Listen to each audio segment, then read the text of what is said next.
These are the lessons that you don't learn in college or university.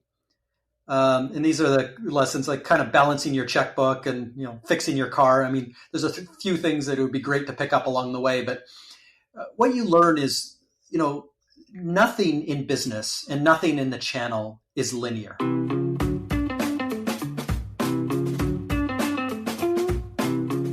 Hello, welcome, and thank you for tuning into Channel Voices, the podcast for future channel leaders, where we learn the ins and outs of partner ecosystems through casual conversations with channel professionals from a variety of industries, partner types, and geographies. My name is Maciek, and I'm your host.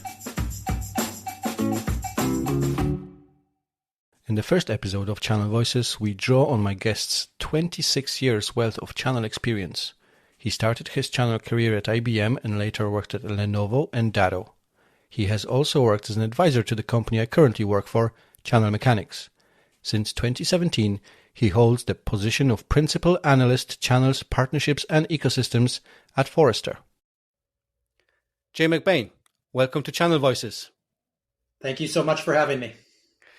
Jay, we hear from you on many occasions around the analysis of the channel. We hear from you when it comes to predictions for next 12 months, for next 6 months. You talk a lot about the future of the channel. But I wanted to take the opportunity today and talk to you about how it was for you when you started your career in channel and understand a little bit more what challenges maybe you have faced and how did you go around learning about the channel. So maybe you could tell us, when were you first exposed to the IT channel? Yeah, that's a great question. I've been in the channel for 26 years, ever since the first day of my official career. I got a job at IBM as a call center agent in the help desk as an intern, and that turned into a full-time job. But I realized, when I got my first phone call about a PC that wasn't working, that, it was attached to a business partner who was trying to fix it. And it was a three-way conversation between the customer, the partner, and myself. And, my first day on the job, I figured out that, everything has an ecosystem or a set of partners around it. Nothing is as linear as we think it is. Right. And what was that experience like? Were you confused at the very beginning, or did it come natural to you to kind of connect all the dots? Well, it came natural as I started to think through not only that conversation, but every conversation is I was trying to think about what the outcome was, for each. Why were both members in that case there? What was the value, the partner was delivering? And I was trying to think through, communication, language, and everything else, how to, kind of best solve for it. So it was very early and I didn't know anything and I was green and everything else. But as I went through the days and the months and the years and, became full-time at IBM and realized that 80% of every dollar that big company sold, went through the channel and had channels attached to it, that it just became more natural, became part of the culture and the DNA. And I just assumed every time, I either picked up the phone or went to a customer meeting that there'd be other people in the room. Right. Okay. So fast forward a little bit, and from IBM, I believe you went to work for Lenovo. Yeah. So IBM had sold its PC division off to Lenovo in about 2005. And so I moved along with all of my colleagues in my division at IBM to work for Lenovo. So it felt the same. It wasn't a traditional M&A type of deal where, you kind of look at the products and, choose which ones survive. And then you look at the people and choose which ones survive. At the time, Lenovo was only in China. So every single IBMer around the world survived. And at the time, Lenovo was really a consumer company. So the products did not overlap at all with IBM products. So we went to work the next day and everything was the same, same people, the same products, the same processes and everything else. And we were basically Lenovo now The only thing that changed was really the logo on our business card. Right. Okay. And so I dug out an interview, and I believe that was at a CompTIA breakaway session, where a gentleman had a conversation with you around Lenovo channels. And I believe that was could have been between 2007 and 2010. I'm not very sure about that, but I think that was the first time that I ever heard someone mentioning when you go to channel and you work with partners and you have, say, 20,000 partners, or maybe a little bit less or maybe a little bit more, and how complex it can be, especially when it comes to channel programs. And I believe you mentioned the way you have gone and have shrank from 26 programs, I believe, down to 6. What was that based on? Was that based on feedback from the partners? Was it easier for Lenovo to do business with partners? Yeah, it was based on a bunch of things, but I remember the event well. It was 2009. The reason I remember the event is it was in San Antonio, Texas, and I partnered up with Intel, and I gave away a Harley Davidson. So the reason I remember it so well is because of all the build up to the event and the fact that there was Lenovo in the back corner giving away a motorcycle.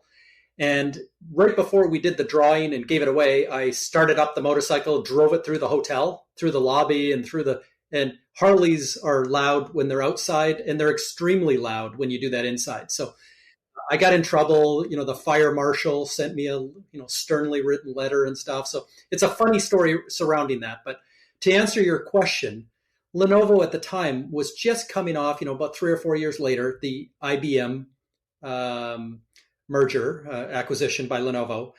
And we were rethinking, which at IBM and other big companies at the time, HP and others, it was just complicated. You needed a decoder ring as a partner, and you had to be wearing, orange socks on a Tuesday afternoon to apply to this spiff and this volume rebate and this and that. And, our partners actually employed full-time people to go through the weeds of our legal small print to, get paid and to figure out where the buckets of money were. And so we just kind of scrapped all of that. And it was difficult at IBM, but at Lenovo, we kind of got a clean sheet to say, why don't we just start, being out front? And I think the 6 programs were basically, here it is. And all of them were stackable as well. So if you sell a lot of something, here's your volume rebate. If you sell it to a new customer, here's your new customer bonus. If you happen to sell that same deal to a competitive win back, here's your, and then it was just kind of a 6 ways of making money. And then if you happen to, do it in all the right ways and behaviors, you can make, back then, 20% margin on a PC was unheard of. And, it kind of went back to the 1980s in terms of, how a partner could actually succeed at that time, selling a commodity product. And it got Lenovo a lot of buzz as a company that was thinking through the partner lens instead of our own, convoluted way of running a channel. Right. Okay. No, that's very interesting. And especially that partners had to employ full-time people just to go to the small print. That's very interesting. So in terms of channel partners, what channel partners have you been working with in the past, and which ones you think did the best job? Which ones can improve since then or have evolved tremendously? Yeah, one of the big pieces of my research is kind of doing the global census of what makes up the channel. And, back in those days, 10 years ago, it was really easy to look at the VARs and the resellers, the managed service providers, the system integrators. It was a pretty core team of, let's say 600,000 companies around the world. Well, since then, every company in every industry has become a tech services or a tech type company. So 81% of accountants and 78% of marketing agencies and legal companies and management consultants, and now the cloud, multi-cloud, hybrid cloud has added millions of more types of brokers and aggregators and consultants. You've got almost 1 million emerging tech companies today. You've got 175,000 software companies. So when I build out the Venn diagram today, we're literally talking about millions and millions of companies with 1 million more coming in every year. So it's gone are the days where you could classify partners by a type or a segment. And now everything has become customer obsessed. So to your question, what always ranked as the best partner is that partner that could come in and answer those questions. Not that we're all things to all people all the time, which was the old way of doing things. But when a partner comes in to Lenovo or to any company and says and declares, I service mid-sized clinics with 50 doctors in upstate New York for a marketing buyer. Here's exactly who I service the best in terms of buyers, and not just industries. It's not healthcare anymore. It's the mid-sized clinic. It's different than a dentist office. It's different than a small hospital. Here's exactly, where my resume shines. Here is the geography. Here is the segment, sector, and size of customer. It's 50 doctors. I could do a hospital, but it's not my, core competency. And then it's the product areas. Like back in those days, it was hardware, software, and services, pretty easy to kind of classify people. But today there's 26 major categories of hardware and software and services and about 200 subcategories. Like in security, you can talk about the 7 layers of security, and then you can go talk about the 70 sublayers of security. So as a partner, you're never going to be all things to all people. There is no one on the planet that can service the entire tech stack. So if you can answer that, and then, the sixth thing is just to, how do you run your business? Do you run it managed services and recurring revenue? Do you resell? Do you influence? Are you more of an integrator or a retention type partner? If you can answer those 6 questions, it's so easy to work with you because I know how to share leads and work together and go build out markets and do the co-selling and co-marketing necessary to go gain share. Right. No, that's very nicely put. In terms of the your channel career and when you started at IBM and later on Lenovo, what's the one thing you wish you knew before starting your career in channel? Yeah, it's a great question. And these are the lessons that you don't learn in college or university. And these are the lessons like kind of balancing your checkbook and, fixing your car. I mean, there's a few things that it would be great to pick up along the way. But what you learn is, nothing in business and nothing in the channel is linear. It's just by design complicated. And the opposite of linear is, I think, celestial. Like when you look out at the sky and there's stars and there's moons and there's comets and all things are moving in different directions. And there's just so many things happening that no one owns the universe. There's galaxies and there's a bunch of rules and things like that. But in the end, your ability to understand chaos, your understanding of when those stars and moon align and be able to predict when that's going to happen and all the different players that are involved. Those are the skills that, are different than, what I would have learned. The second big thing, that connected to that is I always learned in university that, you can't do all things. You got to really choose the top 3 and hit a home run.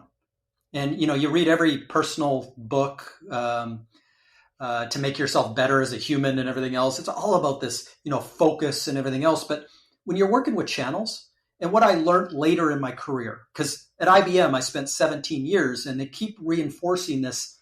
You can't do everything. You can't be all things to all people. So choose the things that seem most strategic and try to hit a home run. If you're going to go advertise, go to the biggest magazine and, spend $1 million and make a big splash. If you're going to an event, set up in the middle of the floor, put up a huge 50 by 50, bring in 50 IBMers and fancy shirts, and really hit a home run. And the answer, which I learned later at Lenovo, that was the absolute opposite of what works. When I study today really successful companies, for example, a company like Datto, which is going public this week, it's going to be worth multi-billions of dollars by the end of the week in the stock market. they never hit a home run. And they understood that the world was built up of communities. They only had one buyer, which was an MSP. They only had one strategy, which was a community strategy. And somehow they built $1.5 billion company, and then now is going public, so it's going to be worth much more than that, just on one strategy. But they understood that they should never hit a home run. There are more than one trade show. There's 150 of them, is an exact number. There's more than one magazine. There's 54 of them. There's 64 podcasts. There's 24 associations. There's 99 LinkedIn groups. There's 25 Facebook groups. There's a solid subreddit. Those 150 events, vendor communities, distributor communities, peer groups. So if you draw out that image, is if I can go hit a single, and I'm using baseball terms here, but if I can go hit a single instead of a home run across 31 communities, instead of hitting 3 home runs, if you saw the movie Moneyball, it's all about that. And if I would have watched Moneyball as a teenager, I would have gone into my channel career very differently. And like Moneyball, it would be about on-base percentage and getting singles, getting people on base and moving them. And that would have changed my career from the very beginning. And I think accelerated my career for those people and those community managers and those people that understand how to hit singles at scale is the number one skill going into the channel today. Right. And thank you very much, Jay. That's very insightful, and it's good to hear that also you did make maybe mistakes or had challenges in their channel career, because making sense out of that chaos, like you said, is not easy, and it takes a lot of focus and dedication and really hard work. So, in terms of when companies consider, be it startups or maybe more kind of mature startups, when they consider going to the market via channels, what advice would you give them? There's a lot of advice. I mean, I give them advice around the people that make it successful, the processes, because everything has to be infinitely scalable in an ecosystem. You can't be running spreadsheets. You can't be running manual tasks. You can't have humans in the middle of it because you're just going to restrict your scale. And ecosystems are all about scale. Number 3, it's about the program. You know, the average channel program has about 100 moving parts, from recruitment to onboarding, education, training, incentives, motivation, loyalty, sales and enablement, co-selling, co-marketing, measuring, monitoring, managing. I mean, there's all kinds of things that go into it. And it's all moving parts. And again, there's all kinds of partners and all kinds of geographies. So again, it's chaos. The fact of the matter, the programmatic elements of it, though, and making everyone feel at home inside your channel, inside your ecosystem, are critical. And then underpinning all 3 of those things, people, process, and program, is the technology. I published the Channel Software Technology Stack. It's 159 companies who are innovating in terms of building out better channels, better ecosystems, and really, plumbing in this next stage of channel-focused, ecosystem-focused companies. Right. So that's all about making it easier for the channel partners and for the vendors to work together. So in terms of the channels and the different setups and the different types of partners, what differences can you see today between the US and the rest of the world or Europe? Yeah, so there's geographic differences. I look at 197 different countries and try to compare and contrast. I actually grew up in Canada, which is 10% of the size of the U.S. and about 3% of the size of the world market. I look at the U.K., which is about 10% of the U.S. Australia is about the same size as Canada. So I look at all these different markets and gauge where they are in terms of ecosystems and how they're moving forward. The one thing, though, that connects the world together is that 76% of CEOs today think that their current business model will be unrecognizable in 5 years. So if you double click on that, the number one reason why is ecosystems. So we're in the age of the channel. So whether you build forklifts or sell paper clips or sell computers or software, it doesn't matter what you do or what industry you're in or what country you're in. You're going through a major transformation in your industry. There are disruptors there. You're probably converting to a subscription and consumption model. You might have heard Michael Dell a few weeks ago announce that all Dell technologies will be subscription based in a few years. You might have heard Chuck Robbins from Cisco, a week before that, announce the same thing for Cisco. HPE has already gone there. So you're going to see every company in our industry move to a different business model. And when you move to a different business model, you have to move to an enhanced looking channel. I call it a trifurcated channel, but you're going to get more obsessed over that early customer journey and those channels that can get you to the dance. You're going to probably have a less reliance on transactional piece, because in a subscription model, the transaction is only the first 30 days with the customer. Where you're going to move your obsession is to after that transaction. Every 30 days forever, now companies like Dell and Cisco and HPE and everybody else are going to have to re-earn that customer's trust. And I'm looking for partners who can drive adoption, which helps me retain customers. I'm going to look for partners who can better integrate and make me sticky in the customer. Harder to unplug, better for renewals. And finally, I'm going to look for partners who can upsell and cross-sell my portfolio every 30 days forever, because the customer journey now never ends. So 76% of companies on the planet are in this mode right now. And partnerships are, the number one feeder to this. And I think the channel is going to benefit as we go through this transformation. This is kind of the world that we know, and it's the world that, every company is pursuing. So it's going to be exciting times over the next 10 years. You talked about the different strategies that, every company is going to look different. The go-to-market strategies are going to be different, but channel is always going to be a part of it. And it's exciting time for channel. And you mentioned this a couple of days ago on the LinkedIn webinar. And we all see this. If you're in the world of sales, you do know that the buyer journey has changed.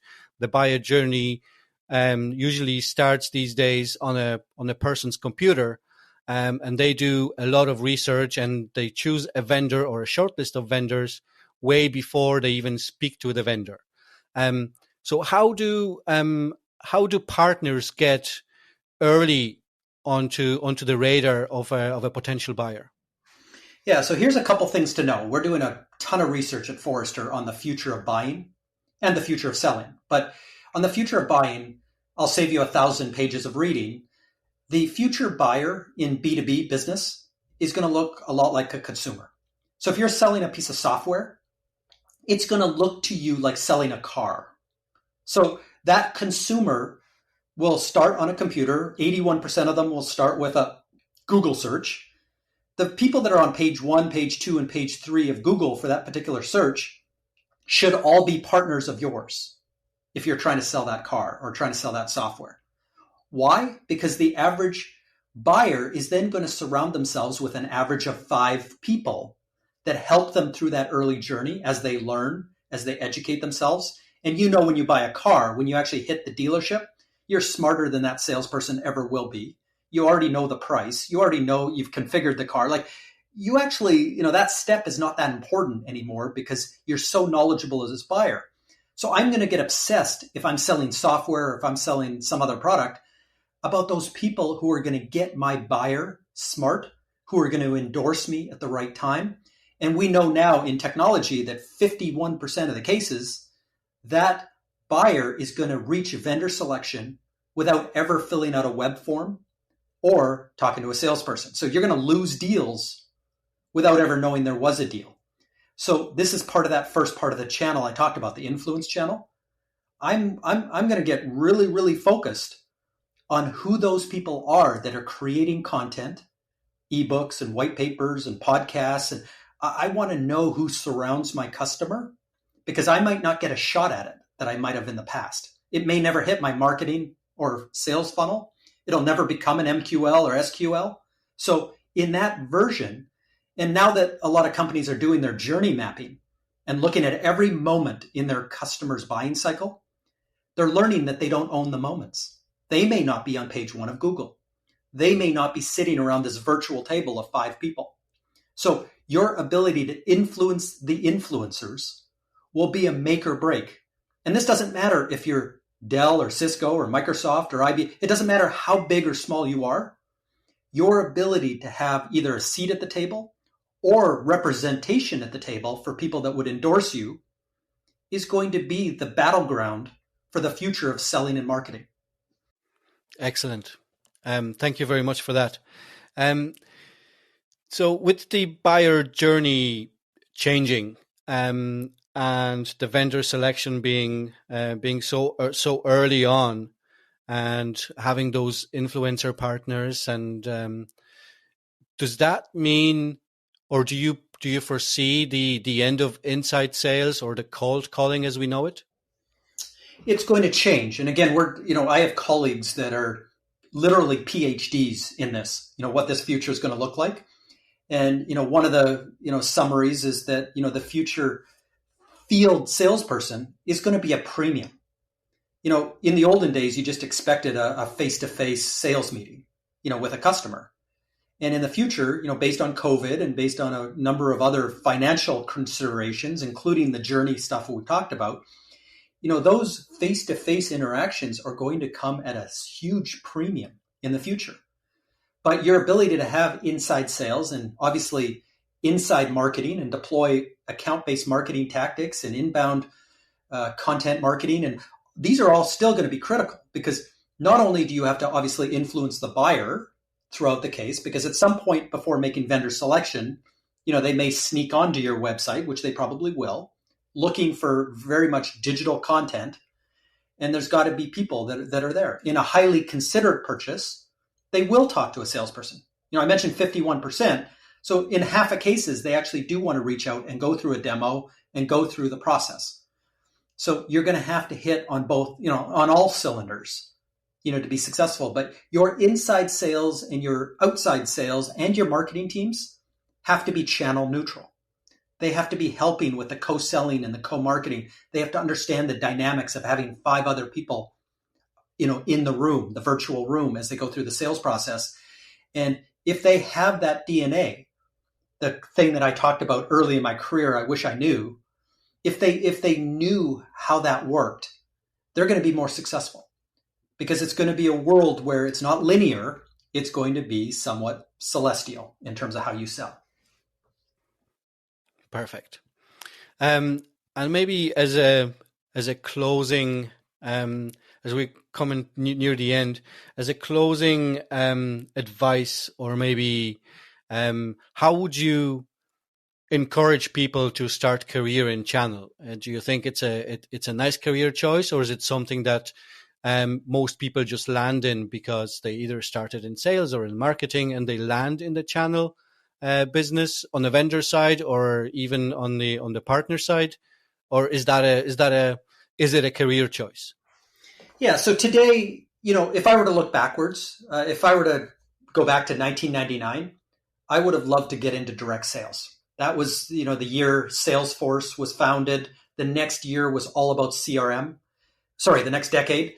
For 10 years, we focused on moving sales from an art to a science.